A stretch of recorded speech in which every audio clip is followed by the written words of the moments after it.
Studios in Kampala.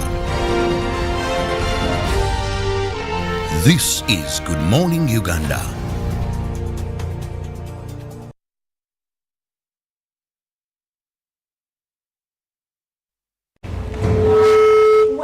Indeed, the same power that did rise Jesus from the grave is the same power that is still with us. And that's the song we're starting with this morning. We want to also be grateful that you actually have chosen the time to be with us this morning, and also want to apologize for the technical glitch that has come up henceforth for us starting at this time. Thank you very much, and we appreciate that you are still with us as Good Morning Uganda. We are a family, and we're still committed to making sure that your morning brightens up, and that is why we get here every morning to make sure that amidst all that, we're able to at least put a smile on your face. And now I know that what is trending right now is that State of Nation address that Joe Biden, the president of the US, has given out this morning. A lot is in there, and obviously he does talks about the war between Russia and Ukraine. And it's interesting, the points that he mentioned, especially with the fact that Ukrainians' hearts are going to be hard for anyone to gain after something like that, and especially putting Putin online about that. But we'll go ahead this morning and take you through some of the international stories that are also along that line and what is happening across the world.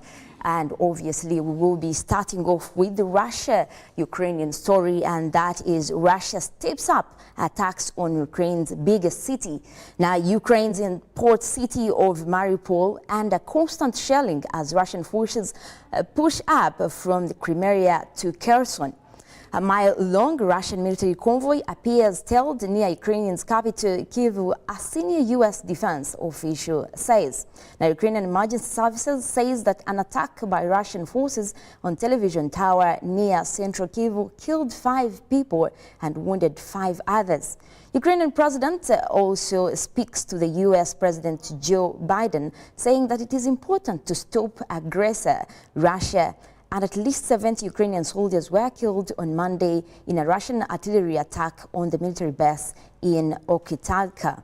Now, a local official says also EU bans Russian media outlets and certain banks from SWIFT bank messaging system.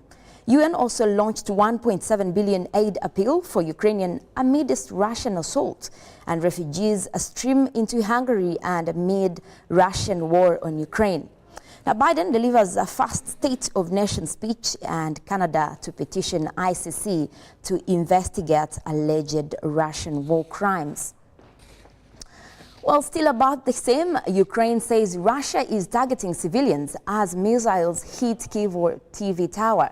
Russia is planning a major psychological operation to try to persuade Ukrainians to capitulate, and is targeting civilians with missile strikes into an attempt to demoralize the population, the government of Kyiv said on Tuesday.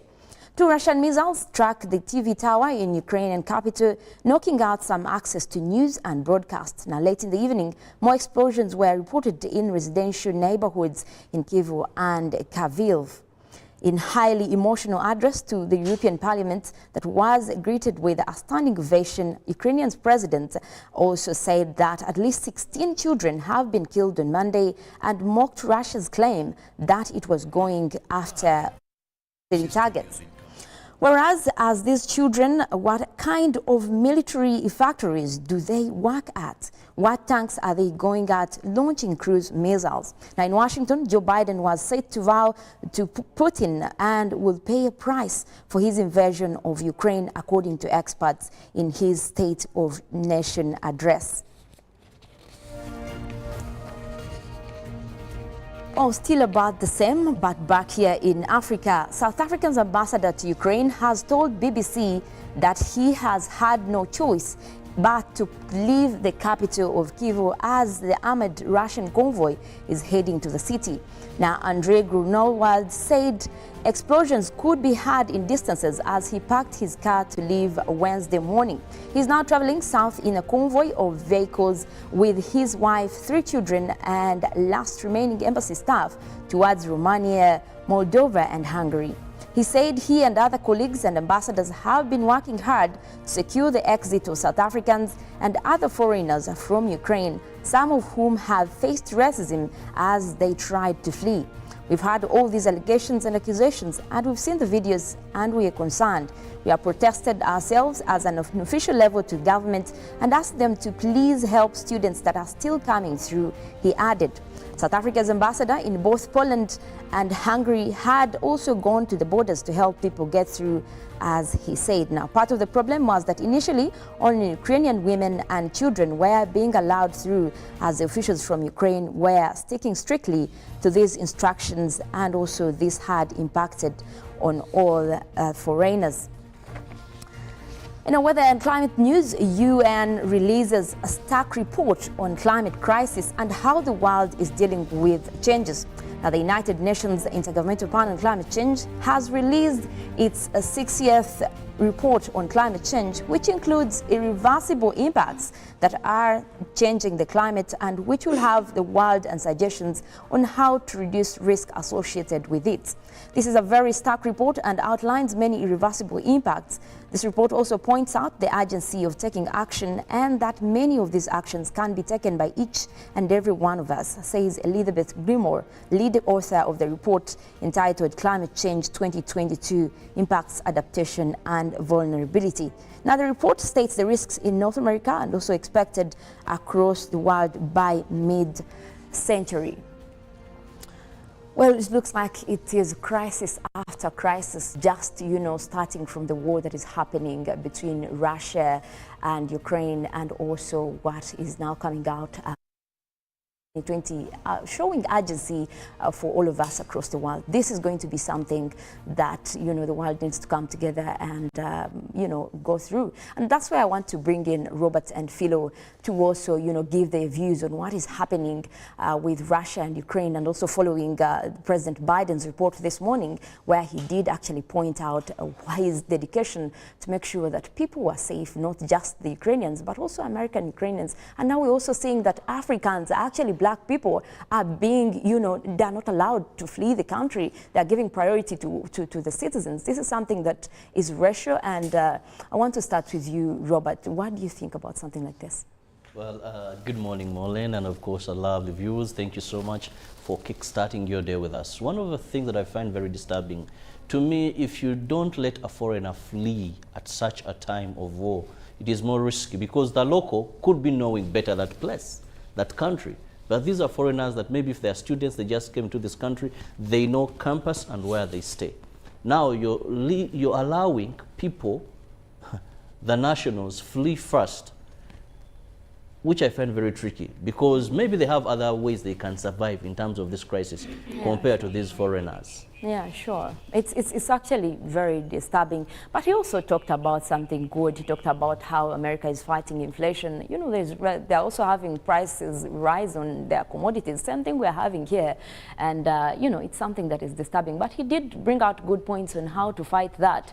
Increase your capital, not your wages. And Philo, what did you think of that State of Nation address this morning? Well, it was, he did actually highlight quite a number of things, very, very important, especially considering the times that we are in.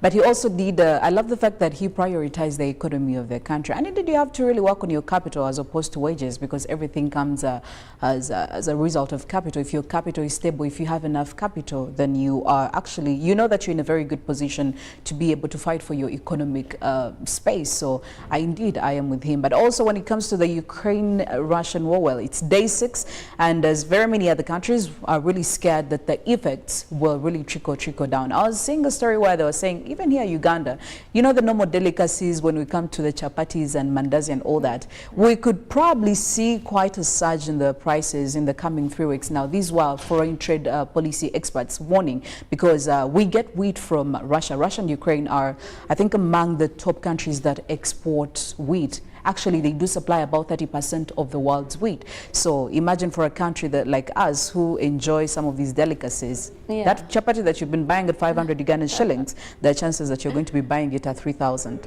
Well, not my words. These are warnings. So really, at the end of the day, we are all in one way or another. When it comes to fuel, sure thing. Disaster. It's terrible. Because these are countries, most of Russia, about the second largest producer of oil. So if Putin gets these sanctions and says, well, I also sell my reserves, what happens to driving Yeah. and a lot of things, because fuel has a trickle-down effect. We may But actually have then to pack again, those cars. He did actually especially talk about how he's committed to making sure America's economy gets to that level. But we're also in a world here in Uganda where we're looking at poverty levels and people living below average. And Robert, I think that's where we'll take it off with our newsreel to look at, you know, how some of that is happening across the country and what can be done. We should be involved in making sure that we are living above the line of poverty as Ugandans, you know, have those views out there, and also engage our viewers on what is likely to happen, where do politicians come in, and, you know, who can do what. Wow.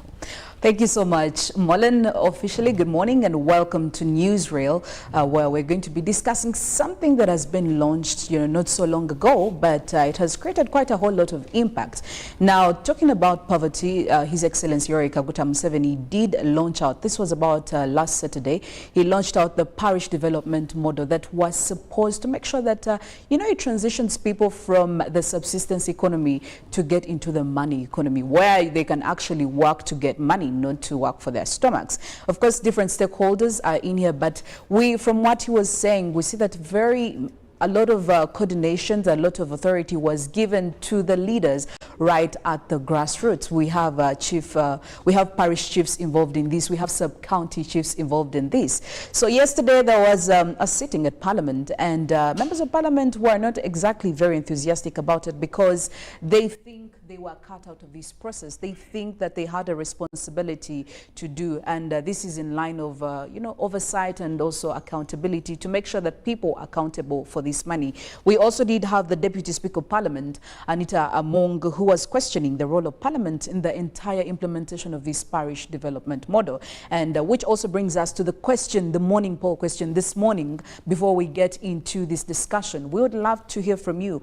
What do you think about members of Parliament getting involved in the implementation of the parish development model? So while you are at it, me and Robert Kirabo will be getting more into this discussion, which we get to start right now. Maybe, Robert, you tell me, what does this exactly mean? Do you actually feel like these members of Parliament, these legislators, have something they can bring to the table when it comes to the implementation of this parish development model? Well, Philo, maybe for the benefit of our viewers, let's first understand what is the parish development model. Yes. That was launched on the 26th. That was Saturday last month, because now we are in a new month by His Excellency Yoweri Kaguta Museveni. When we talk about a parish, government has had a number of interventions, but now they want to bring all their programs centered at a parish. Because under local government, you have various stages. You have LC1, which is the smallest or the first unit of administration. Then you go to LC2, LC3, you have the parishes, you have the sub-counties. So they want to galvanize all government programs, all government projects, bring them at the parish. And the parish chief is going to be the coordinator with the parish development model secretariat at the top. When we maybe to give it that more definition of how it's phrased out, but I was just bringing that simplicity to a lay person, that when it comes to health, they are going to look at that. When it comes to road construction, they are going to look at that. When it comes to education, center is going to be at the parish.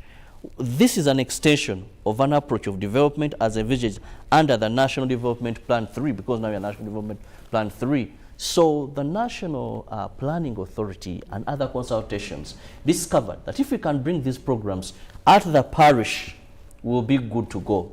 And government has set aside 490 billion Uganda shillings. Oh, yes. That now in the initial stage, each parish is going to receive about 17 million. But in the next financial year, each parish will receive 100 million Uganda shillings. Of course, parishes differ in size. Yes.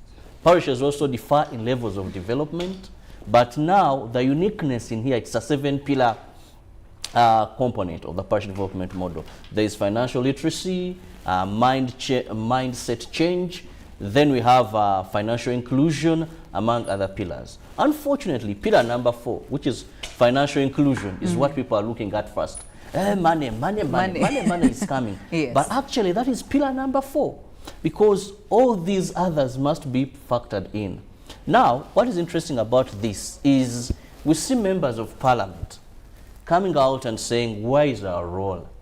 Now, having given an insight of the parish development model, that this is just bringing development with the close monitoring, close supervision, ensuring that we go to this particular unit of administration. Now, when members of parliament want to be part, that brings us to understand what are the roles of the members of parliament. Yes. For them, for us to see, should they be part of this or they shouldn't. And I want to go to the parliamentary website and read them out clearly as stipulated for the benefit of our viewer to understand these people we are talking about. Because we have over 10,594 parishes in Uganda. But you have constituencies. We have about 500 and about 29 members of parliament. Yes. So, first role, there are four major. One is members debate and pass laws through which institutions of government endeavor to guide the country's process. So, pass laws, debate these laws for national benefit. Where do we see members of parliament there in the parish development model? Yes. Because what happens, this has been drafted already. The concepts are clear, the pillars are clear. Even the people supposed to run this, with the center at the parish being the parish chiefs. Government, local government is doing all it takes to recruit all these parish chiefs. Awareness is also going to be carried out. Yes. Now, role number 2, this is budget, allocation, appropriation, and approval. Members of parliament analyze and pass up or approve the national budget every financial year. Here, monies have already been allocated to that. Yes. They did their part where it was, and next financial year, we are expecting more money because this parish now will get 100 million. Yes. So where are they? Yes, in terms of allocation, they do work. But then there is a very important role where I think, yes, to me, I'll agree with members of parliament. That is monitoring and bringing to attention the ministers and the public government misuse of funds, violation of rules, and unlawful activities. Now, members of parliament, we've seen some, because we have present but absentee MPs. Very, very true. I must be very honest. Yes. If you're to look at the answered, there are members of parliament who finish their term and they have not appeared. Yeah. One will disguise, we have committees, but even when you go to the committees, you may They are find that very there's absent. nothing meaningful they have contributed to these committees. The benefit from touring, the committee of this is going here, Yes. committee on this is going there. But in terms of substance and content, they may have contributed nothing. So, monitoring and reporting is a major role in the parish development model. Because government of Uganda, I want to create our government. It is very good in terms of policy, in terms of laws. His Excellency Yoweri Kaguta Museveni has the spirit, the heart, the willingness to transform the rural poor. What you're talking about, this peasant population, remove them from subsistence agriculture, take them to commercial agriculture so that they can earn. There's a time when he said, I want each household, I had to earn about 20 million. You're like, impossible. But practically it is when you empower the people. So the biggest challenge of our government has been monitoring and supervision. Yes. That is why programs like wealth creation, people would get coffee seedlings, put them on under a shade of a tree, then they dry completely, nothing has happened. So if we can have these members, then this one sometimes I say is falsification, but it is representation. Members of parliament, one of the very important roles they're supposed to do, that is representation, where they represent constituency views in parliament. MPs bring to the attention of relevant ministries different matters of national concern. So, where a member of parliament, if at all they're accurate, if at all they do this representation, because once I think this is falsification, do you ever feel represented, Philo, by your member of parliament? Well, sometimes I do feel that, yeah. Well, mine unfortunately is under custody.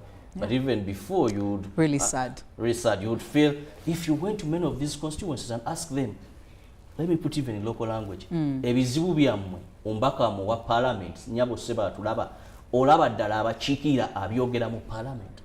But actually, I love the fact that you talk about that, because one of the points of, the directions of arguments that they were having in Parliament, they were saying, this money is going to be disbursed into our districts, the constituencies we represent. How can that happen without our no? How can that happen? It is upon a member of parliament to take interest. I'll give you one very interesting. You know that when these local councils are sitting, yes, members of parliament are supposed to be party to them. Because when councillors of KCC are sitting, Muhammadin Sereko, going and being part, Shamim Mizit Maleme, yes, going and being part of them, because you're getting views of the councillors. Right but from them onto our nationally, in our country, how many members of parliament go and sit in those sittings? Sometimes we've asked them, you know, even when they have been given money to go and carry out consultation. We once had a bill that never saw the light of the day. I think that was marriage and divorce. Yes. You'd go to an entire constituency, other journalists, asking them, did your member of parliament, was there a consultation? Mine, where my parents say that is, his constituency, just came with a loudspeaker, parks at a center, then moves on. So representation, we all know what representation means. Yes. So in the parish development model, there could be issues. But as members of parliament are privileged to be part of this, do they really represent? Then finally, when we are looking at the roles of members of parliament, we hold consultative meetings with their constituents, update them on activities of parliament, hold these meetings, update them on activities of parliament. How many members of parliament have done this? We are going to do our follow-up. If you're going to track them, it will be very, very hard to actually know which member of parliament did what they did, who went to the grassroots to find out some of these issues that were discussed in committees. It's really a bit complex. And it is not only that, you update them what is happening in parliament and government programs, policies, their views and concerns on their livelihood. Now, when we look at these fundamental rules of members of parliament, you'll find that even with the core ones, little have they done, if any. Members of parliament mostly have diverted. They have gone away from the principal roles, and here we see them: burial, sometimes functions, fundraising, yes. sometimes some have set up sports galas. So the parish development model, and the most problem our country got is when we left the movement system and went into multi-party dispensation, that most of the government programs are members of parliament, and I say this without fear of contradiction, have politicized them. I remember when a member of parliament goes and says, instead of bringing cows, they brought cow goats. So what are you referring to? Because these programs have mostly stalled because of politicization. Yes. That a member of parliament, if he's on the opposition side, we fail to understand national interest and politics. Where is the line? If he's on opposition, even if the program is moving on smoothly, they'll literally dare to be supportive of that program, to credit that program. If he's on the ruling party, even when things are moving in a very different direction, you find that that member of parliament believes and thinks it's upon him or her to shout out praises to a program. So where we have gone, where even they have failed the little they have on their plate, they can't finish it. Second, the politicization of government programs. This circle has to be accredited. Member of parliament comes and says, no, this one supported me. So with the politicization, that is where, in my opinion, given you that background, I frankly think let the technical people handle the parish development model. Wow. I'll take you back when we still had Kampala City Council and Kampala Capital and Kampala, the one we have, KCCA. The politicians were politicizing development. And at one point, Kampala was moving nowhere. Of course, leaving the little budget. When we came into Kampala Capital City Authority, and now we have the political wing, fine, they are there, but they'll tell you there's even a time when in Kampala where we never had these sittings under Elias Lukwago. But development was going on because the technical people are technical and well accountable to people. Yes. Politicians can have eyes on, hands off. But the problem will be destabilizing this young baby that government is looking at as very critical in transforming the economy and the livelihoods of our people. Well, actually, to even add into that, while, you know, His Excellency was launching this, he actually clearly stated and he gave assurance that, you know, the guidelines were there and Parliament was going to be involved in one way or not. But again, there are very many questions. So if these members of Parliament get fully involved in this, are there extra, you know, costs that are going to be incurred? We are probably going to be looking at a side budget facilitation of these members of Parliament, and we are not even certain if they're going to deliver what they have to do. Like you said, they do have their eyes on, but they don't have their hands on. And also, I feel like that a lot of the technical people are there, of course, but there were also other people who are given the authority, who are also given the power to manage this. We do have actually these parish chiefs who are going to be coordinating, okay? They're going to be coordinating of all these government efforts, and each parish, by the way, is going to be having a cooperative society through which all these government funds and support will be channeled. So I would honestly question, where does the Member of Parliament come in here? What are you going to do after all this has been put in place? Actually, what they're supposed to do, if there is already laid out in their mandates. So there isn't any reason why I would feel they'll ask for special, well cut out roles in the parish development model. Already there are fundamental roles. It is there. Representation. Yes. If this program is not going on very well, come to the floor of Parliament, be very clear. We formed circles in my parish. People are not getting the money. Well, my parish is very huge, which I think the Parish Development Secretariat should think about this. Yes. Because if you're going to give in the next financial year 100 million each parish, you have a parish that has 400 people. You have one that has 4,000. Yeah. So if you're going to have the same monies, then that is something they have to rethink and find a way forward of ensuring that numbers and monies rhyme rather than just having a blanket amount of money that goes to every parish. So politicians, I want to believe members of Parliament, your role is there. There's nothing specific. It's already stipulated. And you who don't is need sure anything that this is extra going to ask for facilitation? You know, there are members of Parliament I'm very proud of. Yes. There are members of Parliament that over the years and they continue to be in Parliament. But unfortunately, we've seen these people that there is a way they're extorting. There is a way they allocate things to themselves that sometimes the ordinary Ugandan leaves a lot to desire. So I highly believe that this group of politicians, yes, if they are to carry out visits in parishes, that could be a facilitation. Fuel, regarding our economy. And maybe now that we are involved, so what the money is to go to these parishes, tour them, monitor, understand allowances. So that is something I'm skeptical that once they are given this opportunity, may end up finding that there. Yet these monies have come to transform the ordinary Ugandan, leave alone the circles that they are going to inject money in at parish level, the money which is going to come directly, this time reducing the hands, leave all this transformation in terms of roads. All these are very important, but we should give the technical people, because you can hold them accountable. And then these continue their roles that they have been doing in other government programs. I'm only afraid that they may end up politicizing this and derailing the actual vision, the intention of this money. It is very possible for a member of Parliament under politicization to tell people sente muzilie mwaro. When we had here that diverting them away from the main when goal. When it was here very clear that Stama Mugerwa intandikwa. A member of Parliament came to some person and babe baza kulonda. You know, when we had wealth creation, some were just there rubbishing the entire process. Yet this had greatly transformed some people, and that was very successful stories. Very, very saddened. I think right now what some of these, actually most of these legislators should be doing is deal with what you have so far. You cannot ask for more responsibility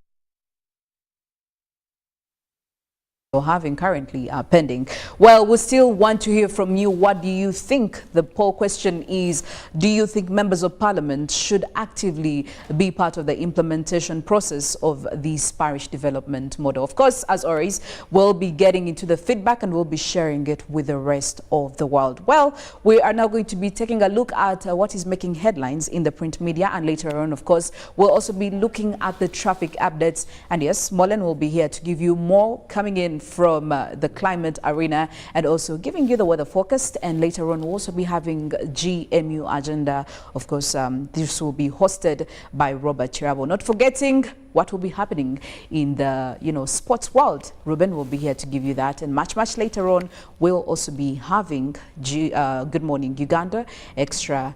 Well, we'll be back shortly. Live from UBC Studios in Kampala. This is Good Morning Uganda.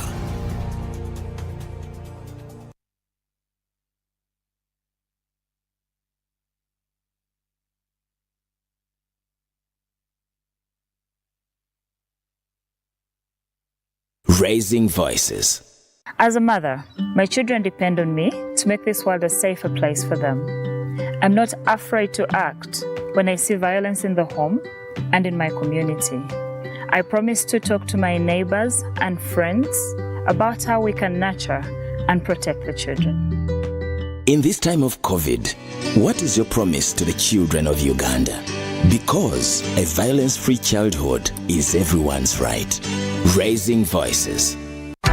Your MBs are now bigger MBs, only on MTN. When you load a daily bundle of 250 shillings, you no longer get 15 MBs, you get 30 MBs. For 500 shillings, you no longer get 40 MBs, you get 80 MBs. For 1,000 shillings, it's no longer 100 MBs, it's 180 MBs. Dial *150*10# or use the My MTN app to load bigger daily bundles, only on MTN.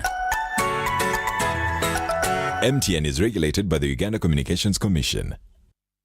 Patriotism is a feeling of love, devotion, and the willingness to sacrifice for one's country. I say no to corruption because I put my country first. I choose peace over violence because I put my country first. I love Uganda. I serve Uganda. I sacrifice for Uganda. I'm loyal to Uganda. I love myself. Be patriotic. Uganda first. This message is brought to you by the National Secretariat for Patriotism Co-Uganda, Office of the President.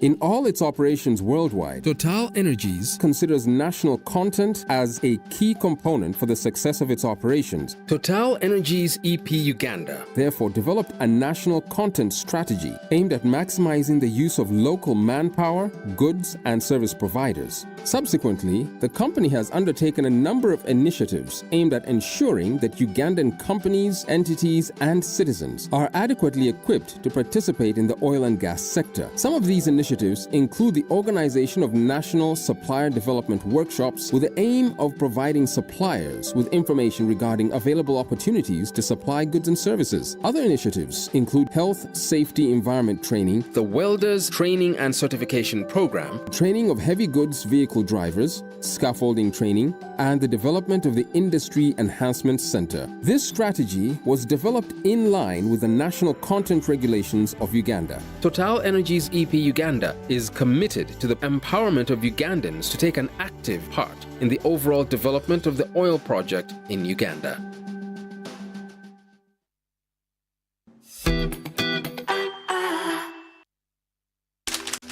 You know, you could just buy a new smartphone from anywhere in Uganda.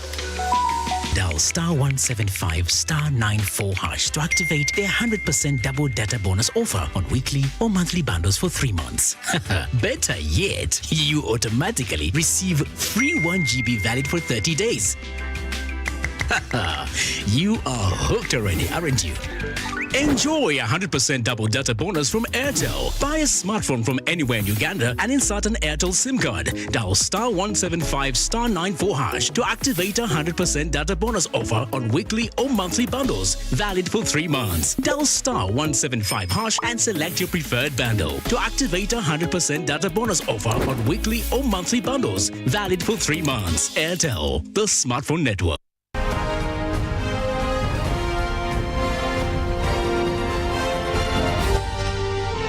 This is Good Morning Uganda.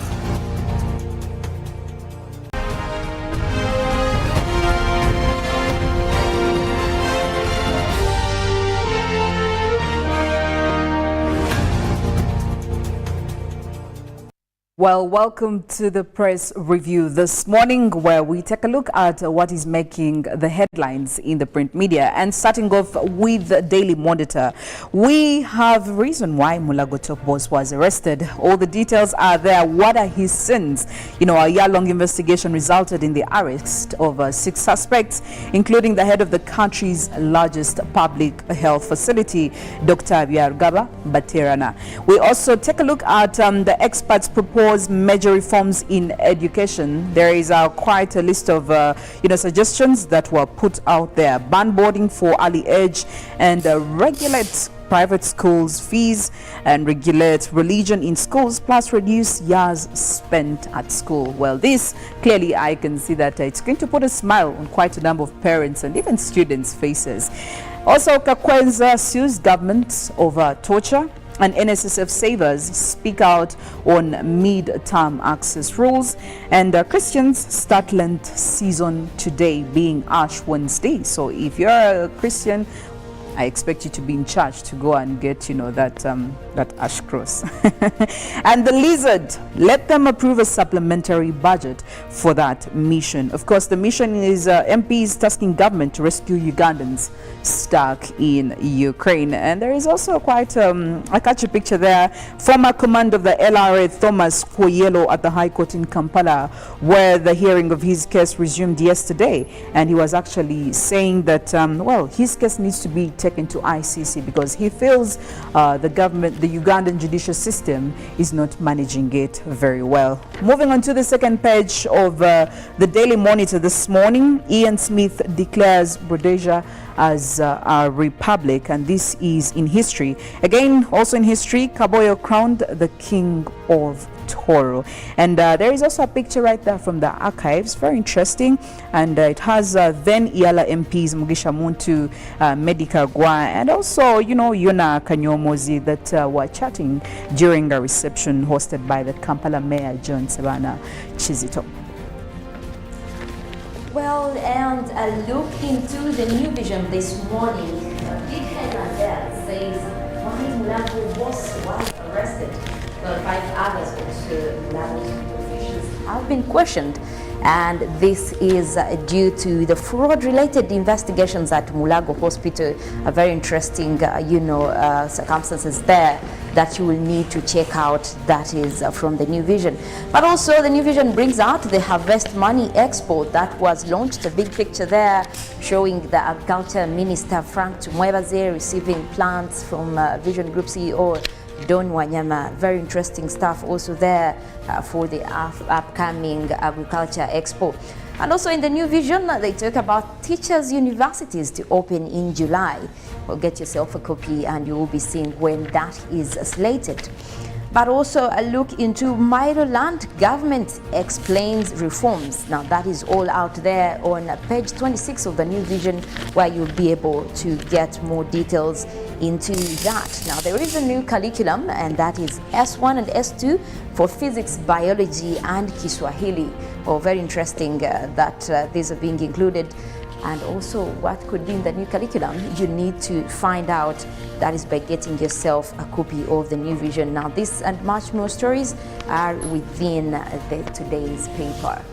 And switching to the Monitor Sports Professional Football League Round 2, where Joyce Nalubega is actually leading the women's standings of the Professional League of Football after, 2 rounds of a score of about 171.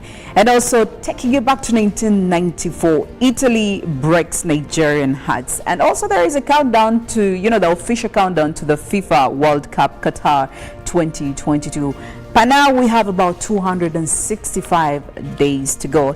And Rugumayo plans to survive first 2 days. The Toro Club star becomes the first Ugandan to play at the Kenya Open since it became part of the European Tour. Well, this, if you love golf, definitely is worth a buy. And to the second page of this local sports, Onyango-less Sundowns stand Egyptian club, that is Ahly. And Coach Wanuka ready to expose former side Vipers. And we also take a look at victory over ACC lifts Ceylon Lions. And also Electromark brings back life to the Uganda Golf Club with the Pro Football League hits the ground running. And Maroons count positives from World Indoor Rowing Meet. Well, and in the New Vision Sports, we are looking at the mixed martial arts athletes standing higher chances of making it to the lucrative professional ranks. Now, this follows a launch that was done yesterday. But what is interesting is that it also shows the picture of the ambassador for MMA, and that is martial arts, Spice Diana, singer Spice Diana, standing right there with one of the contestants, Rebecca Among. It's interesting, spicy in martial arts.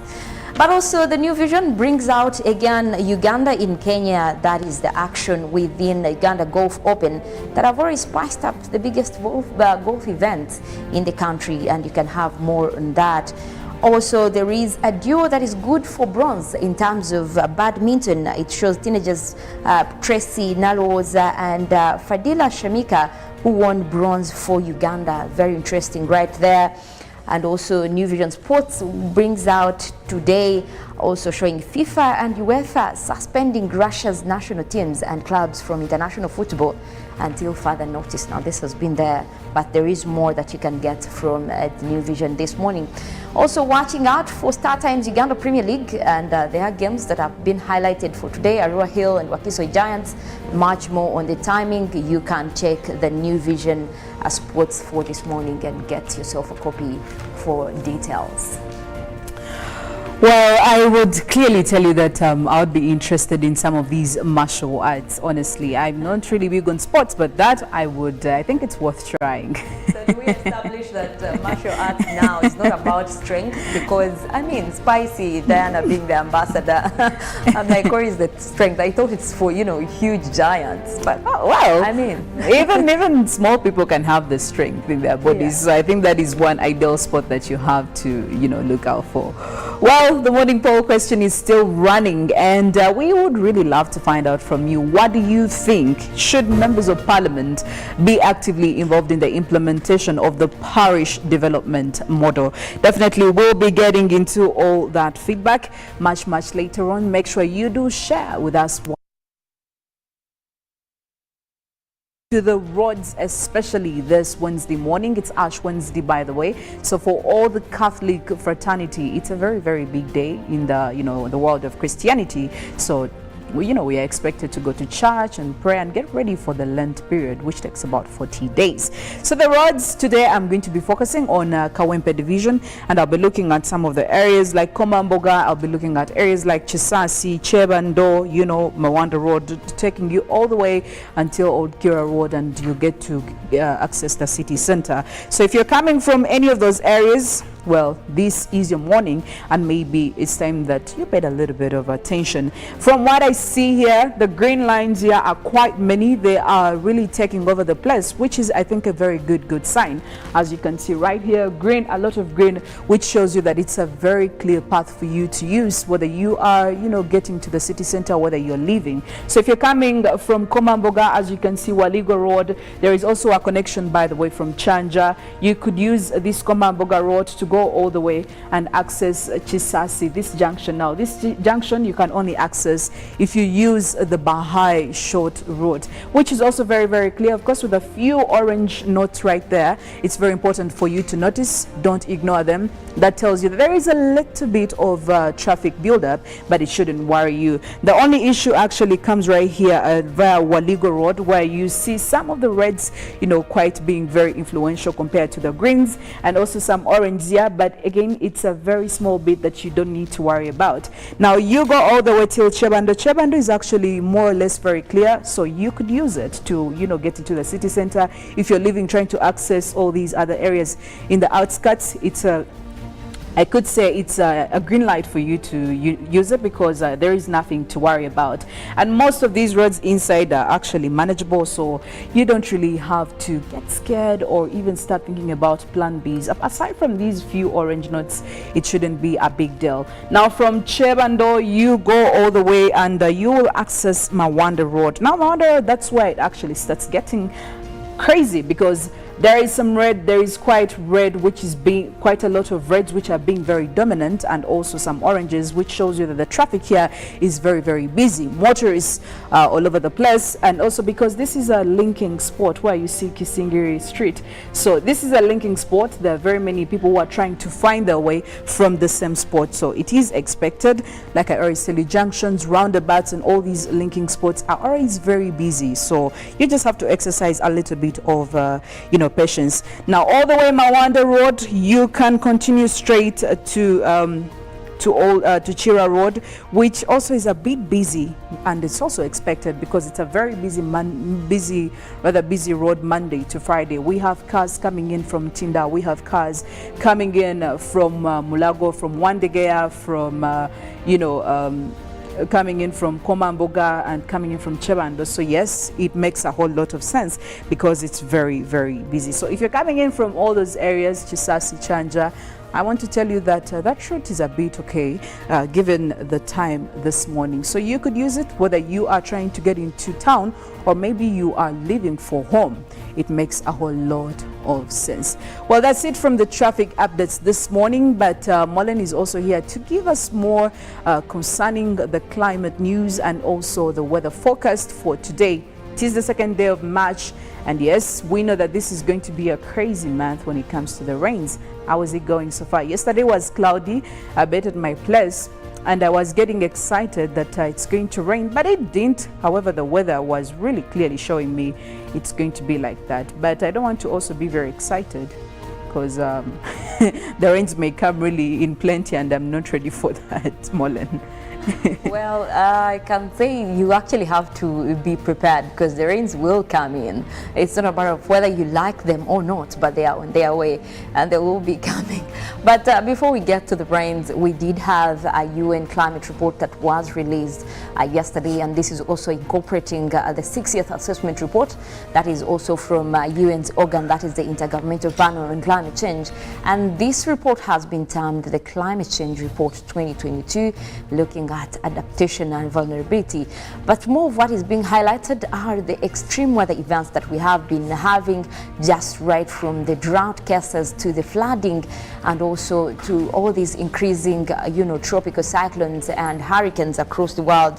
But they also showcase mostly what can be done, and this is one thing that I have put focus on. What can we do? If you look at in terms of our forest cover, there has been a lot of deforestation, and a reason why we keep telling people please plant trees, stop cutting trees, is that trees have been well known for trapping most of these greenhouse gases that we are talking about. So that means that the more tree cover that we have, the more of the carbon dioxide is being trapped into these trees instead of the atmosphere, because once those gases are in the atmosphere, then they trap heat, which indeed increases the temperatures, and that is one thing that we're worried about. When we're talking about climate variations, we're looking at what is looked at in terms of increase in temperatures in the atmosphere. So getting that forest cover to trap some of that greenhouse gas is really something that is also being highlighted. when we talk about the climate change report that has been given out. We have also seen most extreme, that is the wildfires across the world, mostly Europe and America, that we're dealing with most of these wildfires, and also that is coming in as a result of climate variations. But what can be done? What can we do? Now, invest more in clean energy, and this is something that we have been talking about. This is something that governments have been asked to contribute to. Now, this is not just a dream. We can also do it here in Uganda. Forget the solar panels that we have in our individual houses and just, mostly left for rural areas. But I am telling you, investing in clean energy, especially with solar energy, is one way to, have efficiency when it comes to energy consumption, even around homes, factories. Now, this is something that should be thought for. And we've seen Africa embark on this journey so far. We have the biggest solar plant in Morocco, and this is supplying, you can think about a city almost the size of Uganda. That kind of plant are what we need. Algeria has embarked on the same journey, and they are also going solar energy. We also talk about wind energy, and this is something that I also got from Biden's speech this morning. He was emphasizing on investment in clean energy. Now, this doesn't have to cut across only developed countries, but developing countries, because even when we ask these companies that are more into oil and gas, you look at Total Energy, the Today Shell, that means that the same effort we are putting in getting these companies to get on our side in terms of exploring fossil fuels is the same energy we could gear towards having people invest in clean energy. And that way we're also able to save our environment and go mainly for environmental justice. So that is something that we can think about now, also into wind energy. There are parts of this country that we actually have much more of those moderate winds that could move turbines and have wind generated. And I think highlighted more where we always have those open spaces and strong winds is across the northeastern part of the country. If we can think about investing in stuff like this, wind energy and solar energy, then we look at more efficiency and lowering costs of energy consumption. And at the same time we benefit, because that right there is one way to act on climate change and also make sure that we are in a better space. We are tired of seeing reports that are showing impacts and also what is likely to happen in just a few years to come, because we have not acted on climate change. And that is something that for me as a person, I am not agreeing with. Oh, well, away from that, we want to take a look into our forecast for this morning, and this is coming in from the Ghana National Meteorological Authority. Look at which areas are experiencing that kind of weather for this morning. We start off with the eastern part of the country, where we have Soroti, Katakwi, Amoria, and Kumi. We are forecasting isolated showers. Those will be coming in at least later in the day, starting off with 26 for this morning.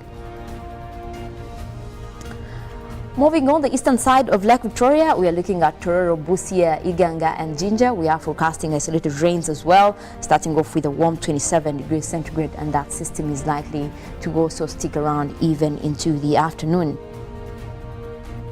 Well, we look at Mount Elgon Highlands. That is where we have Mbale, Bududa, Bukro, and Sironko. We are forecasting a mix of clouds and sunshine, and that is also starting off with a cool 25 degrees centigrade. Also, that is likely to move into the afternoon, where we are expecting to maintain most of those intervals of sunny and cloudy conditions. We're looking at the southwestern part of the country, where we do have Mbarara, Ibanda, Bushenyi, Rubirizi in that category. We're forecasting light rains. Those will be across several places within the region, starting off at 24, and we do expect most of that system to continue into the afternoon. So most likely you will be dealing with those rainy conditions even later as the day continues.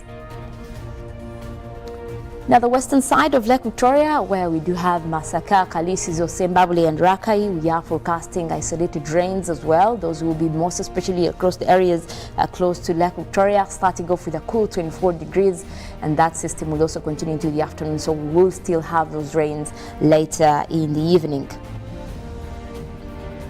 Well, you're looking at the satellite that is being tapped right now from the data that is coming through, showing what is happening across the country. It looks like much of northern Uganda is actually still dealing with most of those sunny conditions. We have a few clouds that are starting to develop across southwestern part of the country, and that will be bringing in rains, especially across parts of Kabale, Kisoro. You can expect those rains. We also have, across Lake Victoria, we're seeing that red system that is starting to develop over there, and that is one that is likely to bring us those rains that are being forecast for the central parts of Lake Victoria as well as the western side across Masaka. We just mentioned it in the forecast. So this is the system that is moving through and most likely will be bringing us rains across that area. But we're also looking at more of the clouds that are developing for southwestern Uganda. Fort Portal right now having cloudy conditions, but we expect those to clear up for sunny intervals. Now later also we're looking at the system that is developing across southwestern part of the country, and this is what will be bringing rains, especially across Kabale Highlands as well as Kisoro. Mbara, you'll also be benefiting from that system that is developing from the Lake Victoria Basin. Most likely it will be bringing in rains. If you look at the way it's moving from the lake, that's kind of westward movement is the one that will be bringing in those rains. Now a few of those will cross over to the central part of Lake Victoria, parts of Kampala, Entebbe, Wakiso, and but that will be only over a few places. Really, that system is still weak over the area, which is why even right as we speak right now, we have more of the cloudy conditions than the rains that could be coming in from this system. Otherwise, northern Uganda remains dry. The grey colors there indicating sunny conditions, even as well as eastern Uganda, Amurie, Soroti, Mbale for this morning, starting off with quite some sunny skies, but that will be improving within the day, where we are looking at much more of also temperatures getting higher, especially across most areas for eastern Uganda as well as northern Uganda. But what is keeping us with the low temperatures, especially here across the Lake Victoria Basin, are some of those systems that are locally, influenced by Lake Victoria. Now that is what is keeping things down. Otherwise, we'll also be shooting for the higher 20s or even 30s.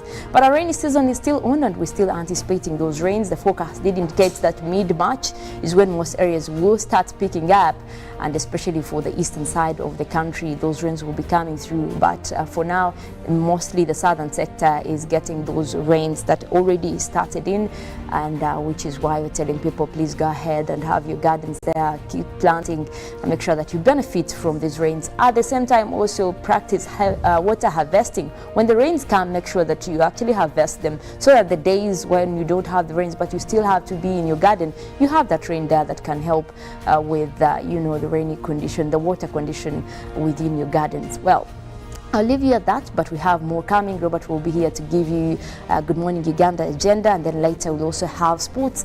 After that, giving you Good Morning Uganda extra with Jagenda Semakula. I want to leave you at that and wish you a wonderful morning. My name is Mollen, Kenyena.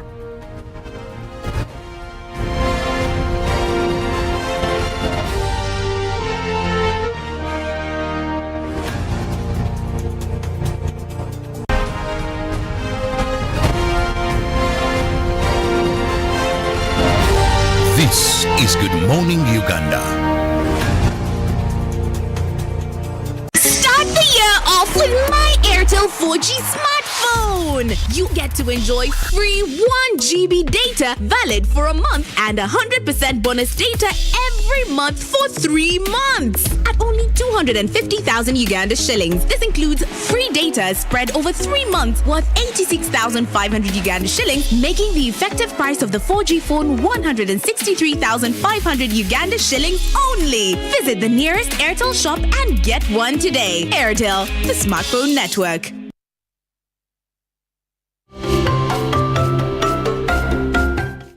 In all its operations worldwide, Total Energies considers national content as a key component for the success of its operations. Total Energies EP Uganda therefore developed a national content strategy aimed at maximizing the use of local manpower, goods, and service providers. Subsequently, the company has undertaken a number of initiatives aimed at ensuring that Ugandan companies, entities, and citizens are adequately equipped to participate in the oil and gas sector. Some of these initiatives initiatives include the organization of national supplier development workshops with the aim of providing suppliers with information regarding available opportunities to supply goods and services. Other initiatives include health, safety, environment training, the Welders Training and Certification Program, training of heavy goods vehicle drivers, scaffolding training, and the development of the Industry Enhancement Center. This strategy was developed in line with the national content regulations of Uganda. Total Energies EP Uganda is committed to the empowerment of Ugandans to take an active part in the overall development of the oil project in Uganda.